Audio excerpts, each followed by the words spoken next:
কবর প্রতিদিন ডাক দিয়ে বলে আনা বাইতুদ দুধ। প্রত্যেকের কবর প্রত্যেককে ডেকে বলে, ও আল্লাহর বান্দা, জানো আমি পোকামাকড়ের ঘর, পোকামাকড়ের ঘর। তুমি তো সেই বান্দা যে একটা মশা কানের পাশ দিয়ে উড়ে গেলে তোমার ঘুম বন্ধ হয়ে যায়, চোখ মিলে যায়। একটা মশার গুনগুন আওয়াজ সহ্য করতে পারো না।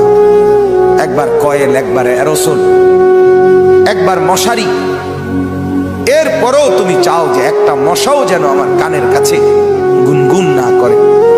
তো 5 ঘন্টার ঘুমের জন্য, 6 ঘন্টার ঘুমের জন্য বান্দা এই যত্ন নিলা, অনন্তকাল কিংবা বছরের পর বছর কবরের যে ঘুম দিবা, পড়ে থাকবা সেই ঘরে, পোকা মাকড়ের ঘর, সেই ঘরে তুমি ঘুমাইবা কেমনে, থাকবা?